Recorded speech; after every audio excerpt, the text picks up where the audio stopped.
Magandang araw muli sa inyong mga kapolitika at maraming salamat sa pagtunghay, panonood, pagsuporta dito sa aking YouTube channel. Kung kayo ay bago pa lang ay huwag kalimutang mag-like at mag-subscribe muna kayo para updated kayo sa issue ng bansa at issue ng ating lipunan.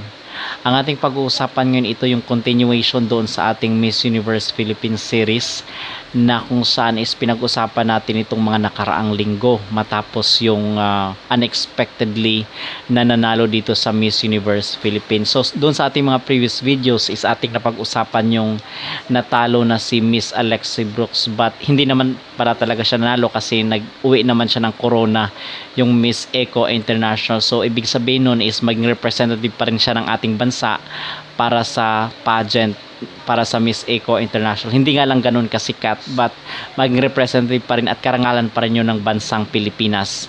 So ating napag-usapan rin doon sa ating previous video na kung saan is yung mga dahilan bakit na natalo itong si Miss Alexi Brooks at ano ba dapat yung mga gawin niya kung sakaling siya ay sasali sa sunod na mga patimpalak para maiuwi niya yung yung inaasam-asam na corona. So itong pag-uusapan natin ngayon is ito yung nanalo, yung unexpectedly nanalo dito sa Miss Universe Philippines na ginanap nung mga nakarang linggo.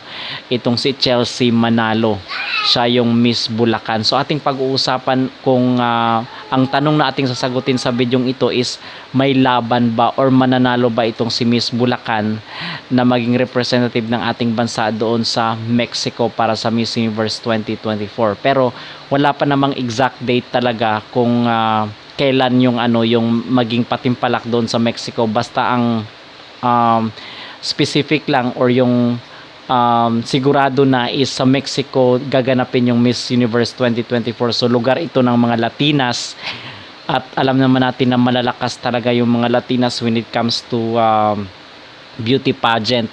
But ang ating pag-uusapan ngayon, may laban ba or mananalo ba itong si Miss Chelsea doon sa Mexico kasi siya yung ilalaban at representative ng ating bansa para dito sa gaganaping beauty pageant sa South America.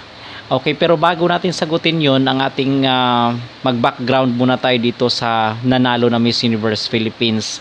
So sino ba itong si Chelsea Manalo? And short information lang dito sa kanyang pagkatao. Siya pala ay isang Black American, half Black American and half Filipina. Yung nanay niya is Pinoy and yung tatay niya is Black American. So kung kaya ganun yung kulay ng kanyang balat.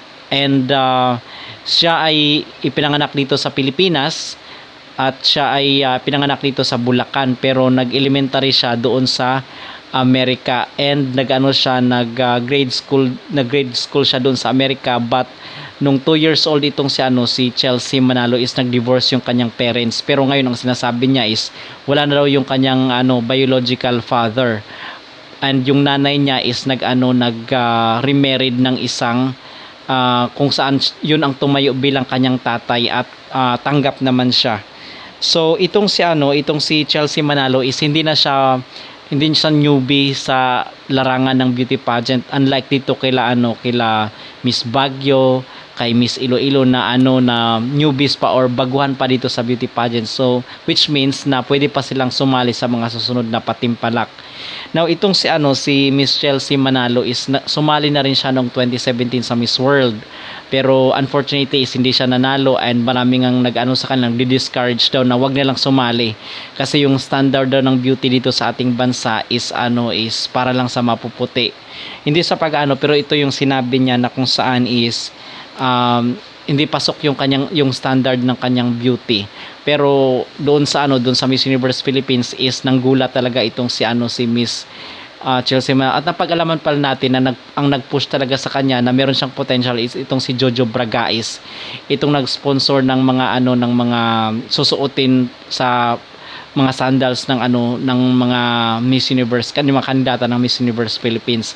So siya yung nakita ng potential ni Miss Bulacan, kung saan sinasabi nila na naging dark horse daw noong pagkatapos nung parang may tourism sila na presentation, at doon nakita itong potential ni Miss Bulacan ng isang show designer na si Bragais. Now itong si Chelsea Manalo is nakikita ko dito siya ay parang siya, hindi siya nalalayo sa beauty ng mga Latina kasi ang mga Latina dito sa Latin America, I'm talking about Latin America like Colombia, dito sa Brazil, dito banda sa sa Chile, sa Colombia, and mga yan sila, hindi naman lahat diyan is mga mapuputi. Naalala ko kasi itong si Andrea Tovar, yung kabatch ni Maxine Medina, is hindi rin yun maputi, actually Latina siya pero maitim. So hindi lahat ng Latina, hindi lahat ng Hispanic is mapuputi. Meron din sa kanila is kayumanggi or maitim na makinis. Kasi mga na rin sa nahaluan na sila. So ibig sabihin, kahit doon gaganapin sa Mexico yung itong Miss Universe 2024, meron talagang laban itong si Miss Chelsea Manalo. Okay, and nakikita ko dito na parang siya, parang munikin siya na Black Barbie. So ito yung nakikita natin na kung saan is napakalaki yung kanyang potential, and when it comes naman sa communication, she can speak well, and yung diction, maganda din yung yung boses niya. So may panlaban talaga when it comes to yung communication skills, and sa the way she speaks, merong influence itong si Chelsea Manalo, and mabilis din mag-isip. So yun ang kinakailangan kasi dito sa Miss Universe. Hindi lang dapat ganda, kailangan meron rin tayong ibubuga when it comes to speaking skills. And isa pa, itong si magugustuhan rin ito kasi most probably ang mga diyan, ang mga judges diyan most probably is mga black, merong mga Americans, and meron ring mga Latinas, and alam naman natin na sa Amerika is halo-halo na yan, at marami ring mga black Americans dyan sa US. So hindi imposible at hindi malayong magugustuhan siya ng iilang mga judges. So communication skills wise, check siya dyan, at ganun din sa kanyang aura or sa kanyang image. Medyo may panlaban rin itong si Miss Bulacan. But mahigpit rin kasi ngayon ang competition dito pa nga lang sa Pilipinas, is napakahigpit niya. Ang sabi nga doon ni Shamsi Supsup sa interview is ito daw yung one of the toughest na competition sa Miss Universe itong 2024. So kasi yung ibang mga bansa wala pa silang mga pambato, just like sa Mexico, dito sa pero I think meron na nga ata sa ibang bansa dito sa Latin Americas, meron ng mga nanalo itong si Paraguay, and sa Thailand hindi ko pa nakita, and isa rin sa mga nakita ko itong si Miss Spain at si Miss India, isa rin sa mga malakas yan na contender sa Miss Universe 2024. So may pambato itong si Miss Chelsea. In other words, meron siyang pambato talaga na may uwi yung corona, kasi ngayon hindi pa tayo makapag-conclude na kung saan siya na talaga yung maging Miss Universe. Depende pa rin yan sa kanyang performance na ipapakita doon sa Mexico. But ang sinasabi natin, itong si Chelsea Manalo is batikan na when it comes to beauty pageants, kasi sumasali siya sa mga modeling, sumasali din siya doon sa Miss World 2017, hindi nga lang siya nanalo.